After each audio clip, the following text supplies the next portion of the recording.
Hai, apa kabar kalian semua? Aku doakan kalian semua selalu sehat dan selalu bahagia. Cerita diawali dengan kota Insang yang akhir-akhir ini banyak mengalami kejahatan juga kekerasan dan kini kepercayaan warga terhadap kepolisian berkurang diakibatkan polisi tidak bisa menangani semua kasus dengan baik. Terlihat para atlet yang membawa nama Korea dan memenangkan banyak penghargaan juga medali.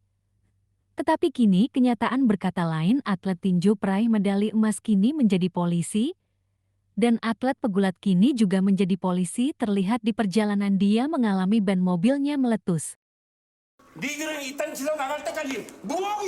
Sedangkan kepala kepolisian kesal karena berita tentang dirinya yang negatif di media. Semua anak buahnya kena imbas kemarahannya, bahkan pukulan juga tendangan adalah hal biasa. Bahkan mantan atlet pegulat juga terkena kemarahan dan pukulannya. Kepercayaan dari komisaris sedang merayu mantan atlet pegulat yang bernama Letnan Go Man-sik untuk membantu rekannya menangkap geng kelinci emas. Tetapi Letnan Go tidak tertarik dengan itu, tetapi setelah dirayu maka dia menyetujui itu. Dan kepercayaan komisaris juga mengatakan kalau Letnan Go akan mendidik Dongju sebagai rekannya nantinya. Tampak Letnan Go tidak menyukai Dongju, bahkan Letnan Go menjulukinya sebagai tahi.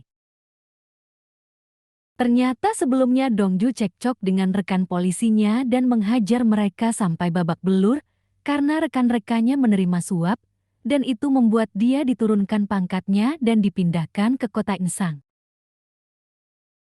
Terlihat mantan atlet tinju yang bernama Dongju dia ingin menggadaikan piala juga medalinya supaya dia bisa mendapatkan uang karena rekeningnya ditahan untuk pengobatan rekan-rekannya yang dihajar olehnya.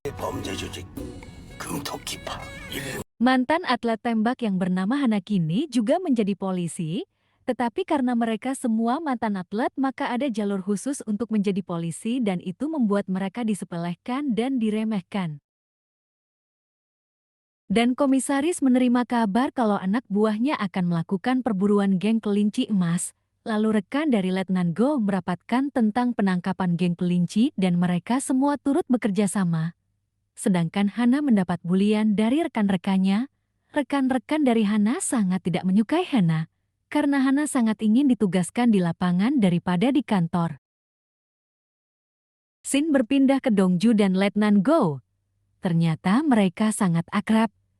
Jelas sekali dulunya mereka sama-sama atlet dari Korea.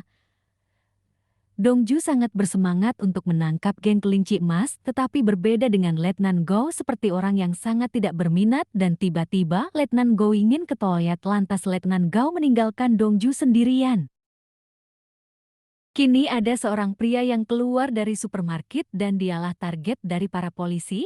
Target itu dengan santainya dia berjalan tanpa tahu bahwa dia sedang diawasi dan tiba-tiba sebuah gedung meledak, barulah pria itu menyadari kalau dia diikuti oleh polisi, maka si pria berteriak supaya bos dari geng kelinci kabur. Sontak kejar-kejaran pun terjadi dan dengan gesitnya bos geng kelinci ini melarikan diri. Sampai di titik bos geng kelinci kelelahan di dekat Letnan Go. Dan Letnan Go yang ingin menangkapnya, justru bos kelinci ini dengan sigap menguncinya. Dan sampailah bos kelinci di depan Dongju. Kini Dongju benar-benar mengerahkan seluruh tenaganya untuk menangkapnya. Ketika Dongju hampir berhasil menangkapnya, bos kelinci memukul Dongju dengan kaca kayu yang sangat besar.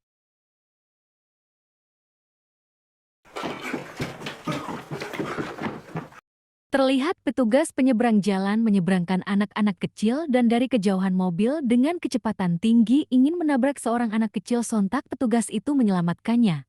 Ternyata petugas ini juga mantan atlet yang bernama Jae-hong. Dia sangat rajin dan pekerja keras. Jae-hong ditugaskan di sana karena mendapat hukuman.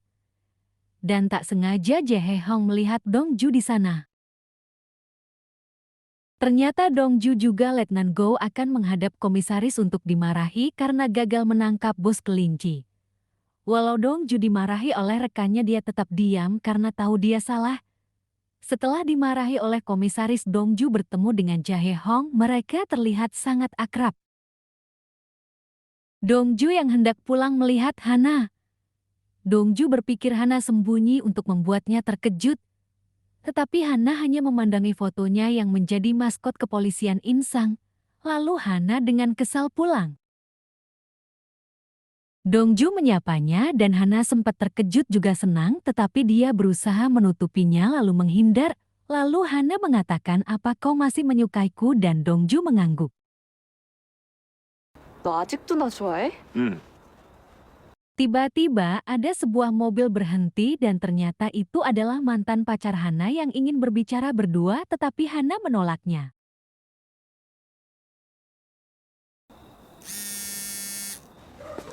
Ternyata Dongju menggadaikan medalinya karena rekeningnya ditahan untuk pengobatan rekan-rekannya yang dihajar oleh Dongju.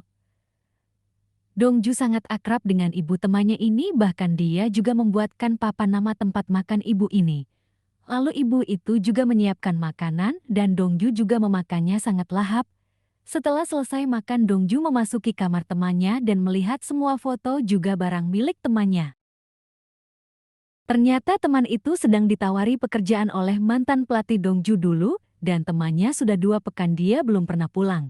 Setelah selesai Dongju pamit pergi walau dia ditawari tempat tinggal oleh ibu temannya, tetapi Dongju lebih memilih tempat tinggal di kepolisian karena dia tidak ingin merepotkan ibu temannya. 그래.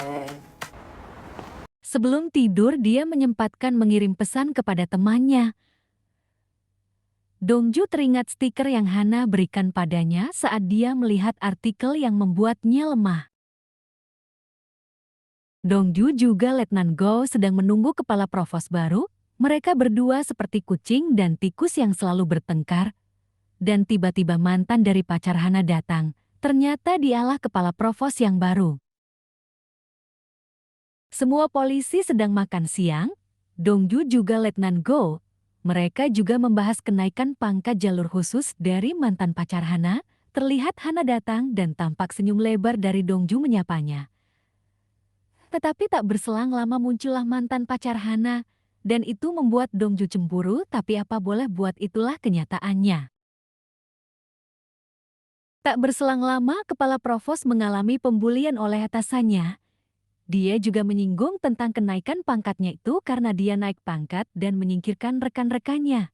Tetapi kepala provos berusaha membela dirinya dan rekannya mengingatkan kalau jangan merasa terlalu hebat karena ada akibatnya nantinya. Semua polisi melihat kejadian itu.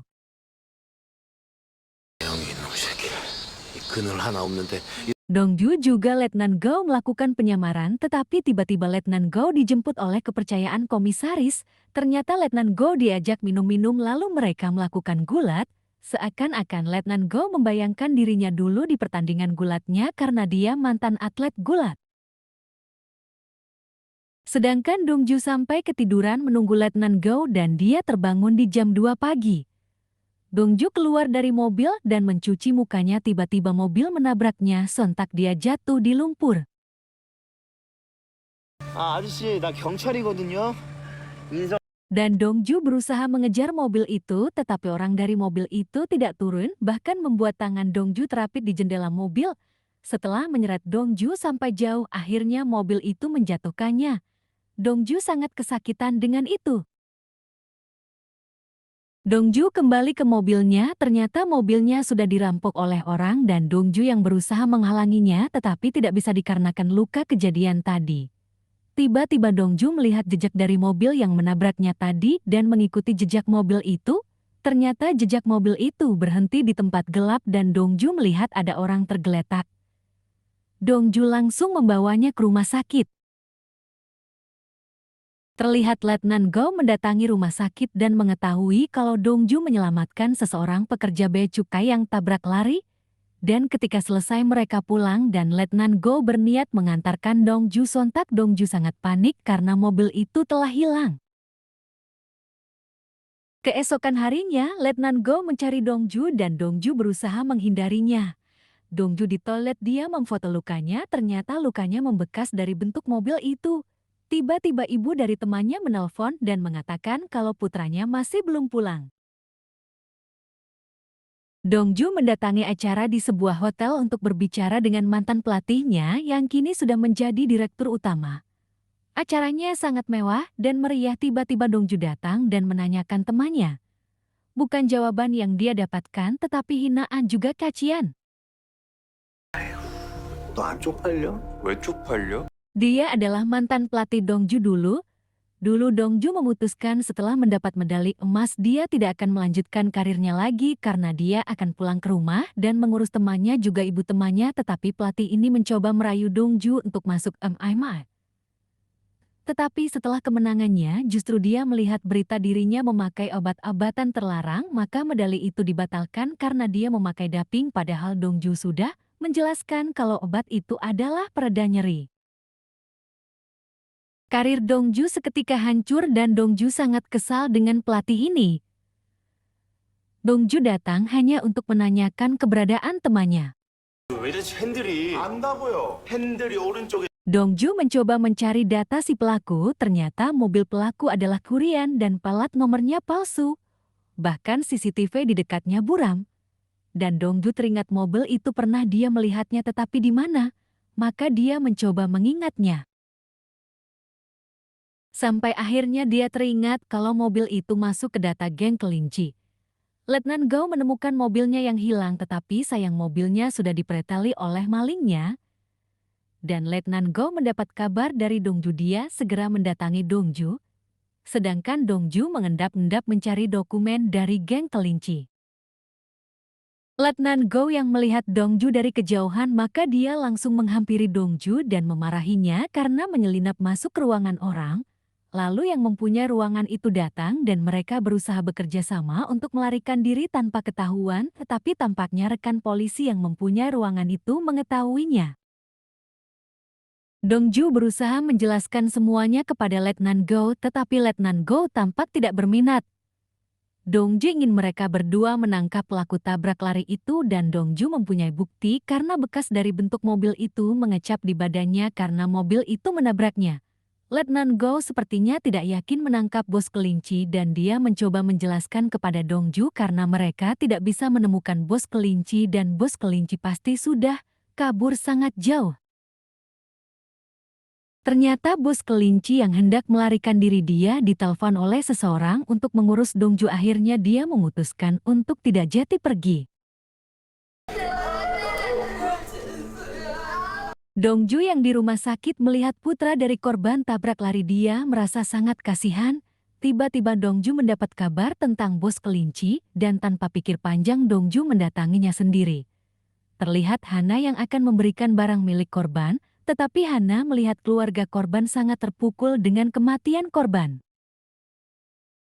Sedangkan kepala provos sedang mengamati CCTV waktu misi penangkapan bos kelinci, ternyata ada yang janggal dan terlihat Letnan Go yang hendak pulang dia melihat motornya sudah hilang. Lalu Dongju menghubunginya kalau Dongju akan menangkap pelaku tabrak lari dan Dongju menyuruh Letnan Go menyusulnya. Lalu kepala provos mendatangi Letnan Go dan mengatakan kalau waktu penangkapan bos kelinci itu ada yang janggal karena pemadam kebakaran sudah ada di tempat sebelum polisi datang. Letnan Go berkata berarti operasi itu dibocorkan dan ada orang dalam yang membocorkannya. Lantas kepala provos juga menanyakan apa Letnan Go mengenal korban tabrak lari itu, dia orang yang sebelumnya melaporkan barang selundupan kelinci emas. Kini semuanya terasa janggal karena korban sudah tiada setelah melapor. Lalu kepala provos menghubungi bagian investigasi karena dia ingin melihat barang milik korban dan ternyata barang itu sudah dibawa oleh Hana, maka dari itu kepala provos menghubungi Hana tetapi Hana mengacuhkannya. Sedangkan Hana didatangi petugas dari bea cukai untuk meminta berkas dari korban tabrak lari. Dan ketika Hana hendak membuka pintu, orang dari luar pintu hendak menghabisi Hana, sontak Hana langsung mengambil berkas itu dan bersembunyi. Sedangkan Dongju telah masuk perangkap geng kelinci, tetapi Dongju sudah siap dengan segala kemungkinan. Letnan Go yang kelihatannya tak peduli dengan Dongju, justru dia meminta bantuan rekannya untuk membantu Dongju. Tetapi tidak ada yang gratis, dia akan membantu kalau Letnan Go mengalahkannya. Hana sudah menyiapkan dirinya, sedangkan kepala provos yang perjalanan ke Hana dia dihadang oleh sekelompok orang. Jae-hang yang ingin menolongnya justru dia dihadang oleh mobil merah yang selalu mengganggunya. Dongju akhirnya bertemu dengan bos kelinci, dan Dongju sama sekali tidak takut walau geng kelinci berjumlah sangat banyak. Dongju menghajar mereka satu persatu sedangkan kepala provos juga memutuskan untuk melawan sekelompok orang itu. Mereka semua para mantan atlet sedang melawan musuh mereka masing-masing, tetapi mereka semua sama sekali tak gentar, walau jatuh mereka bangkit lagi untuk melawan para penjahat.